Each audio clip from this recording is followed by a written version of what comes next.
Good afternoon, everyone. My name is Jack Peck. I'm the Chief of Police here in Farmington. This morning, we had an unfortunate, tragic accident occur here where one of our own, a Farmington fireman, lost his life. At 8:07 this morning, Fire Chief Terry Bell received a report of a gas smell at 313 Farmington Falls Road, which is also routes 2 and 27 here in Farmington. He in turn had his firemen respond to the scene with him, and while they were investigating that smell of gas, the building exploded. When that building exploded, emergency personnel from all over the area responded. Unfortunately, one of the Farmington firemen did lose his life, as I said. There were also 5 other people that were injured, including an employee that worked at the building that exploded, and a North Star ambulance employee. Maine State Police, the State of Maine Fire Marshal's Office, and the Maine Emergency Management Team are all here, along with the Sheriff's Department, the Franklin County Sheriff's Department, local agencies in our area. Also, Governor Mills is here today to support our family, the first responder family. And if you have any particular questions, we can open that up now. Chief, you mentioned a gas smell for this first firefighter that arrived on scene. Yes, sir. Right now, do you have any indication of if this was a leak of propane, of natural gas? What exactly might have started this? So the preliminary investigation looks like it may have been a propane or a natural gas leak. That's in the very early stages of the investigation. That's why the State Fire Marshal's Office will be the primary lead on this, and the State Police.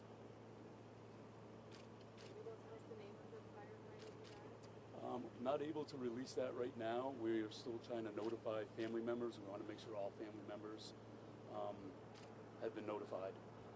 Also, our fire chief, Terry Bell, he is one of the ones that has also been life flighted.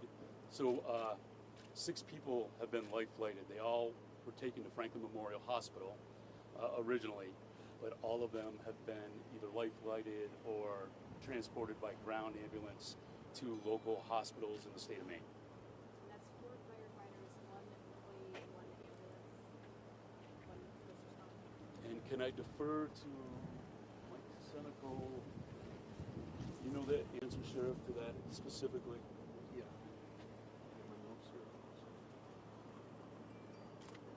I apologize. We're just going to clarify that.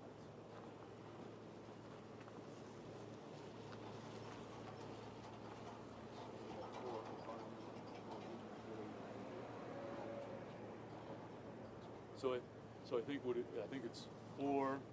So we have, unfortunately, the fire department member that lost his life, 4 firemen that were also injured, and the leak employee, which was and the ambulance person. Yes. I think.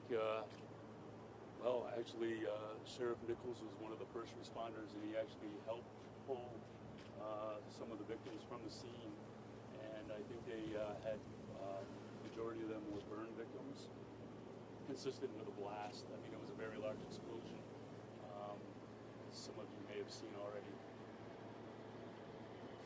This was a fairly new building, as I think a lot of us have come to realize. Can you talk about where the investigation goes from here with the building that, obviously there were permits pulled and such to renovate an existing building that was there. Will that all be part of this investigation? That will be all part of the investigation that will be done by us, and like again, the primary investigators are the State Fire Marshal's Office.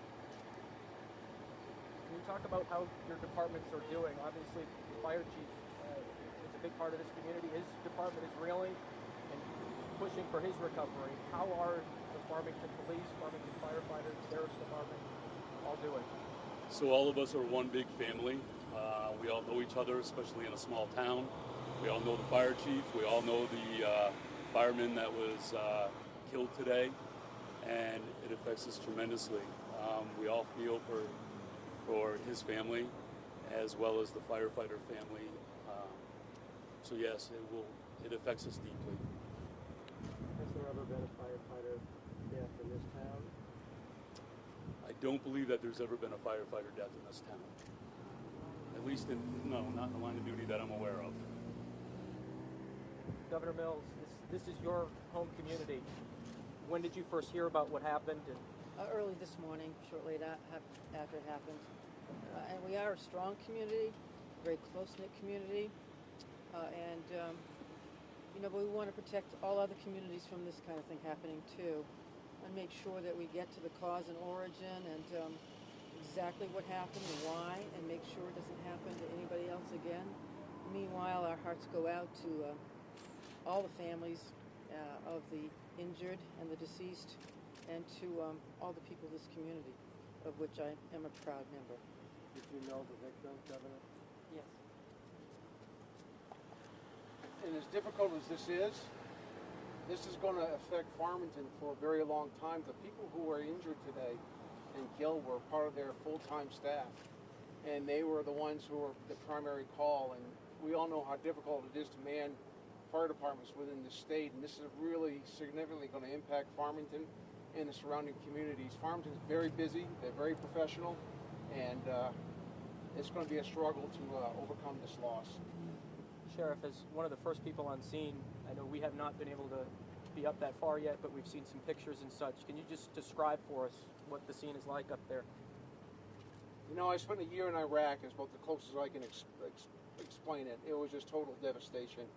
I've never seen destruction like that in my career. I've been in law enforcement 35 years. I've never seen anything like this before in my life, except overseas. It was horrible.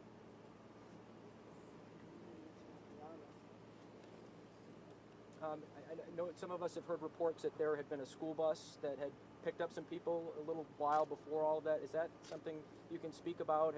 Could there have been more people inside of that building when this happened? It's not school kids. School Yeah. kids don't live there. Yeah,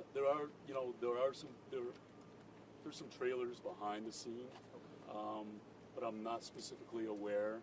I guess it would be about that time of day, but I don't have any specifics on that.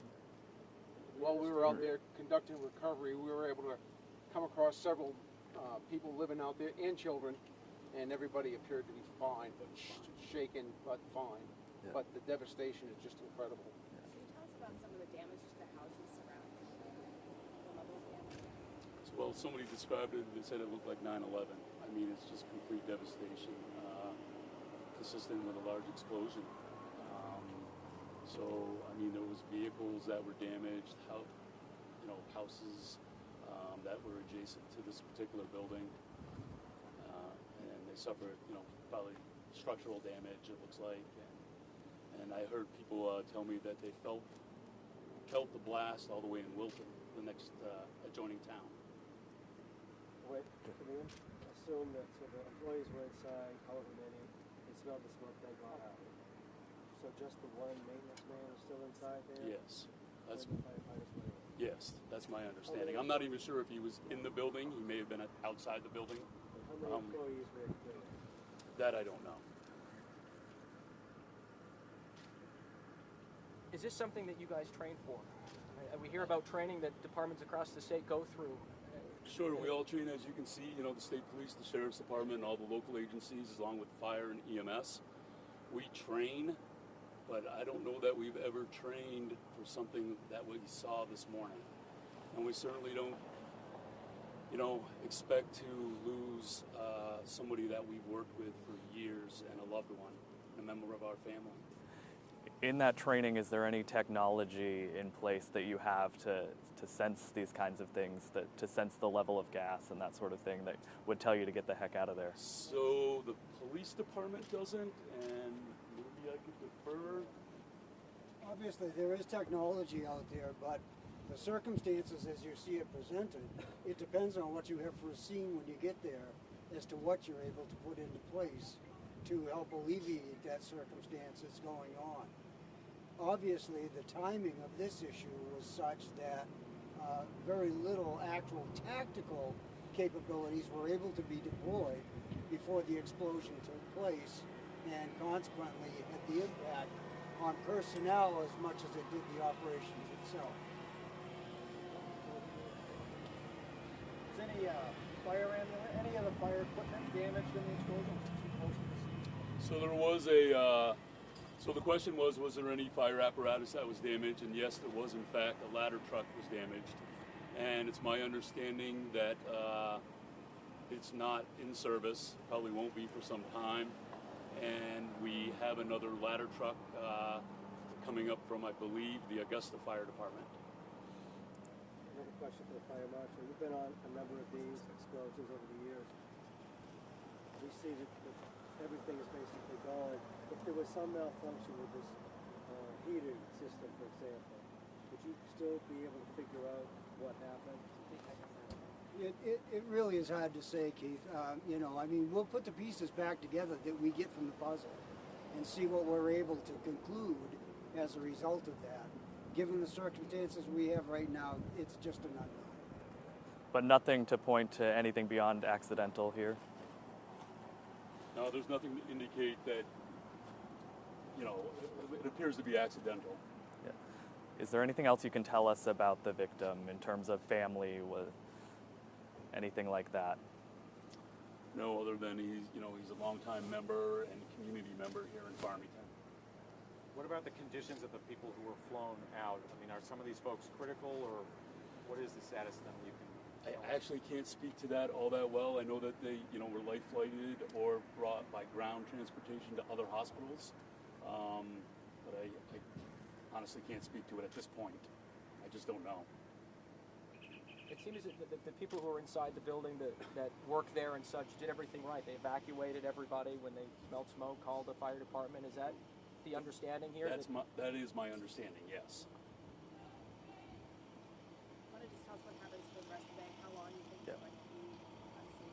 Sure. So obviously this is going to be a long-term investigation. Fire marshal's office, again, is the primary. And when they determine, number one, that the scene is safe for everybody, and when they're done with their investigation, then obviously we'll open it up. Obviously, we're concerned. We said that we had family members, there are households behind here. We want to get that open. We don't want to, have kids displaced, obviously. We do have Red Cross here, and we're going to help them in any way that we can. We're going to try to open up, so this is the Farmington Falls Road. This is a major thoroughfare through our town, and we will try to open this up as quickly as we can, as quick as possible, but we do need to do a thorough investigation. Honestly, I don't. They're still at, they were actually going door to door this morning just to check and make sure there was no other people injured, and what might have been the extent of damage to. There's apartments in that area as well. So. Was the gas system isolated to this building, not connected to anything else in the area? That I honestly can't speak to. I just don't know.